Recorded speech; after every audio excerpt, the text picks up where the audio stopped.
Habari wapendwa, leo nitaka discuss au tuone maana wenzetu Waislamu wamekuwa wakisema kuwa imewapasa wafanye matendo mema, maana hayo ndio Mungu anahitaji ili waweze kwenda peponi. Lakini leo nilikuwa na habari mbaya kwa upande wa Waislamu, kuonyesha kwamba matendo yenu mema hayatawapeleka peponi.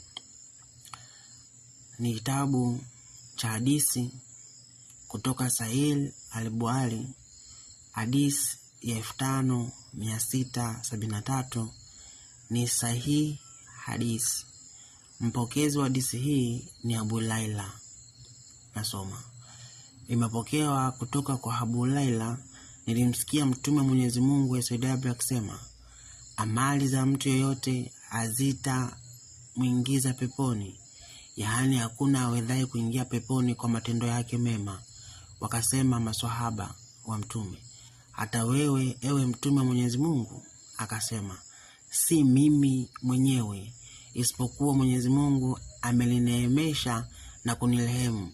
Basi kueni kiasi katika mambo ya dini yenu, na fanyeni vitendo mlivyo katika uwezo wenu, wala asitamani hata mmoja wenu kufa akiwa ni mtenda mema, basi anaweza.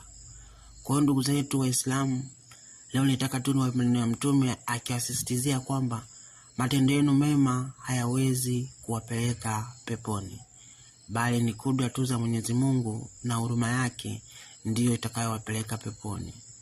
Ndio maana sisi Wakristo, baada ya Mungu kujua hayo, akamtoa mwanawe pekee ili afe kwa ajili yetu sisi. Kwa hiyo, kwa mujibu wa hadithi hii, Waislamu wote peponi mtapasikia tu, kwa sababu hamna njia ya kupafikia. Ndio maana Mtume anawaambia, matendo mnayotenda mema hayo, kulisha mayatima, kufuturisha watu, hayawezi kuwapeleka peponi. Hivyo ndugu yetu Muislamu, badili mtazamo sasa, mpokee Yesu kuwa Bwana na maisha ya Mwokozi wako. Huyo ndiye njia, kweli na uzima. Mungu akubariki.